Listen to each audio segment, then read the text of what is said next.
Hello, we are at the top of the hexagram. We've been looking at gate 26, the gate of the egoist, the taming power of the great, and the sixth line is called authority. The 26 has great authority over the tribe. It is one of the tribe's main breadwinners, and as such has the respect and envy of the tribe when it is productive and when it is an ego gate. And it can also be very offensive to the rest of the tribe because of that. The whole thing to recognize about the nature of the sixth line is that it is sitting on the roof. It's looking at what they're going to meet in the next step, which is the 11 in this case, in the first line. The gate of ideas, with the first line being called attunement. The first line of attunement is about the concept of being in the right place at the right time. One of the most frustrating things for the 26-6 is that it is trying to figure out exactly the right time and place, because everything about the 26-6 is the recognition that the ego only gets respect through its correctness of action. Only then can it truly be an authority. The lifetime learning says the natural attainment of influence justified by the correctness of actions. You've heard this phrase a lot now as we go through the lines, correctness of action or right action. All of this goes back to our understanding of what it is to be ourselves, to enter into things correctly, to enter into our processes according to our definition, our type, our authority. Only then can you reach that point of attained influence, because it comes out of the actions. What this represents is the legitimate ego. I have no problem with my ego in terms of being able to see that I have some kind of an accomplishment in my life. The ego tends to be justified.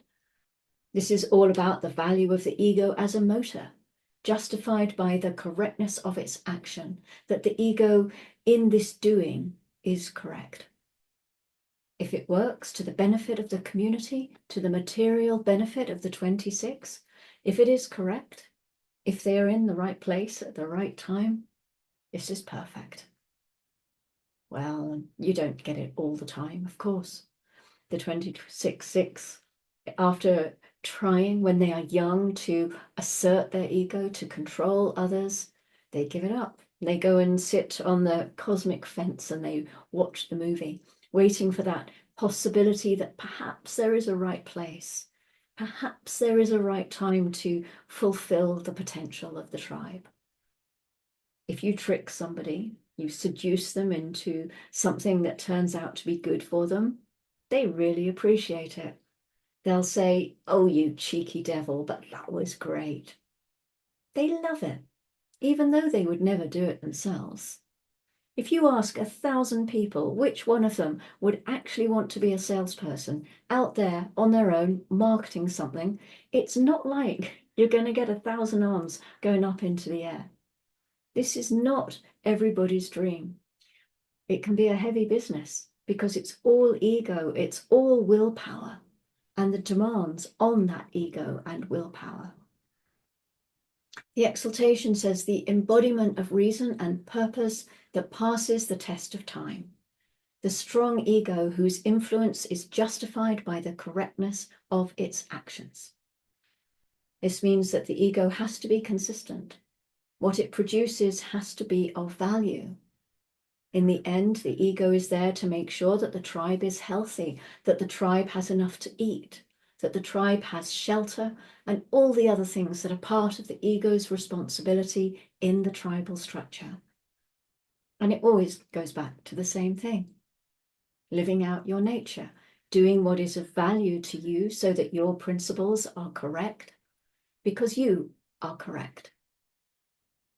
And remember, these principles are all about what you have to work with in this life.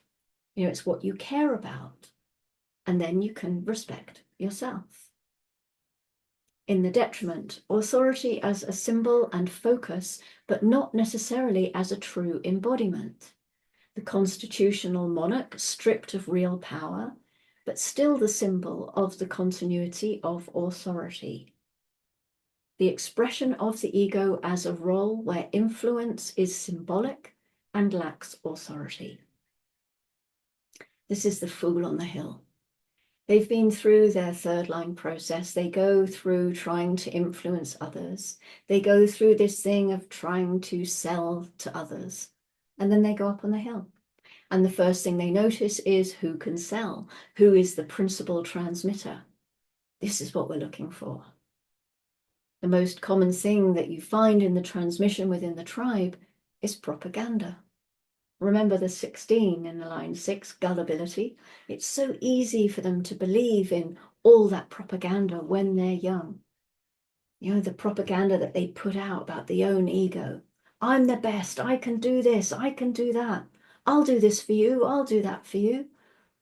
And the ego is only healthy when what it has in its hand is proof that its efforts and value are established. Then it's healthy. It's never healthy without its promise. So one of the beauties of the 26-6 is that it sits up there and it sees whose promise can really be of value to the tribe. Remember that the 6 can always confirm everybody else's direction by confirming the power of the universalization, by saying, yes, that's correct. Those mechanics are correct. The understanding of the other is correct. In order for the ego to operate properly, it must have its equation of work and rest. When you look at the 4 ego gates, or you look at the channels that can be defined by the ego, then remember these channels are always conditioned by that criterion. That for work, there must be rest. And that the holy grail of the ego is to gain more rest for less work. If you want to have a successful salesman or saleswoman working for you, start them off at a basic minimum, that what you're allowed to start them off on, and reward them step by step. That brings success and it creates a stable ego, but it must have its rest. It must have its time off.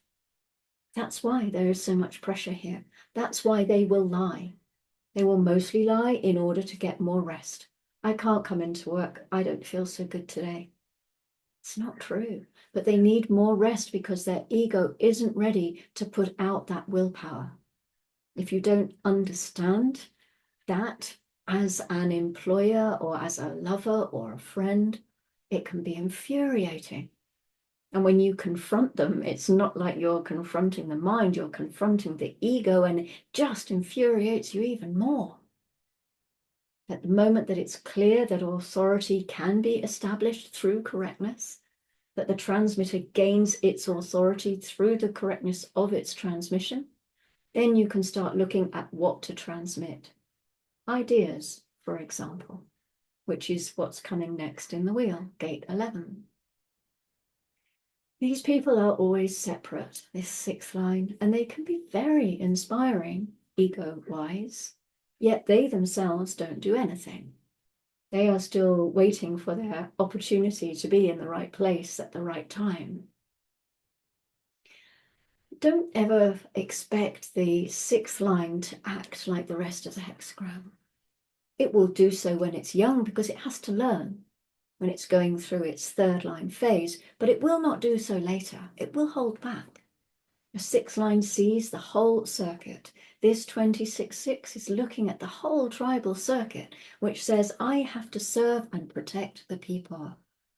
So unless what it is doing is correct, unless it can end up being of service and being protective for the tribe, for the community, for those who are dependent, then there's nothing to do. Why should I use my ego power to sell soap when it's not going to be productive and of value to the community? This is the strong ego whose influence is justified by the correctness of its actions. Ra said that most 26-6s look like the detriment. Very few live out the exaltation. Other ego people coming into contact with them, but particularly undefined egos, are deeply impressed because they seem to have enormous ego power. But they seem to be unusually humble because they don't do anything with their ego. They don't feel like they have to push it out because there is no sense in doing that unless it's the right moment. And remember something about the ego motor. It will just stop working. it will take a break. And the 26-6, like the 46, can take a break for life. It steps out until it meets a 44-6 in its aloofness.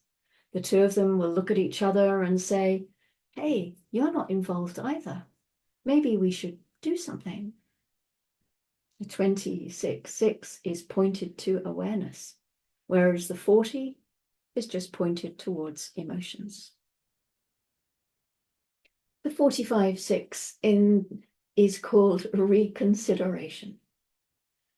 The 6th line we've just heard, it's always stepping out. If you have a powerful role position in design, if you're an alpha, for example, if you're a ruler, whatever the case may be, and if you don't fulfill that, you create a lot of annoyance amongst other people.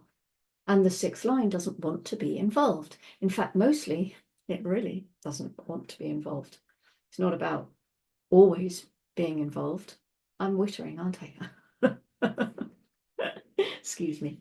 And yet there can be a tremendous pull on the 6th line to join in, whether it wants to or not, especially if we're talking about the collective or the tribe. You know, I feel that this 45-6 and the 26-6, they keep each other in check somehow.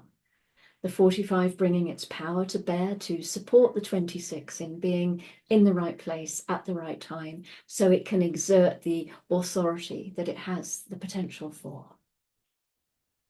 Venus moves into gate 19 at 21:35.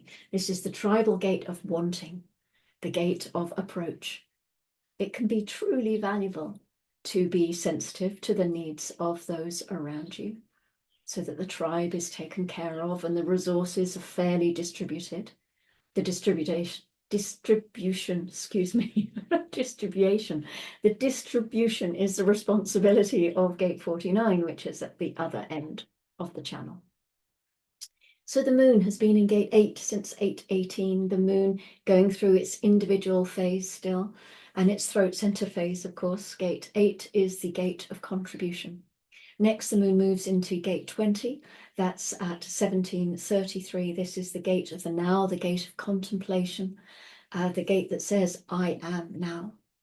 We explored this a little while ago with the transit of the sun in gate 34. This was the earth for that transit. So you may notice a little more focus on doing things now, but only things that need to be done now. People with this gate consistently activated, they don't worry too much about what's coming or what's been. They're truly focused on what they need to take care of in this moment. And the final moon gate today is gate 16 at 02:50 tomorrow morning. This is the collective circuit, the logic side of the collective circuitry. It's the gate of skills and enthusiasm, expressing the mastery of the stream of taste.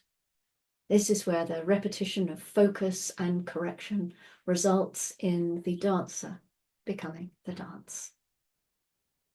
So that is gate 26. Thank you very much for joining me. We move into gate 11 next.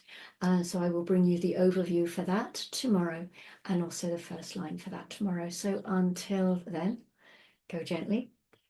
I'm probably lying on a beach around now. I'm not going to rub it in for the whole of the time I'm away, but I might just mention it now and then. So I will, yeah, I hope I'm having fun. Yeah, okay. Lots of love to you guys. And as always, really appreciating your support, your continued watching of my videos, and all the subscribers I'm getting. And I'm loving seeing the numbers go up, which means that people are sharing this, that there is value in what I'm doing, and yeah, that's my ego loves that. Of course, my channel of community is very happy. So I will see you tomorrow for a new gate, new line. Until then, go gently.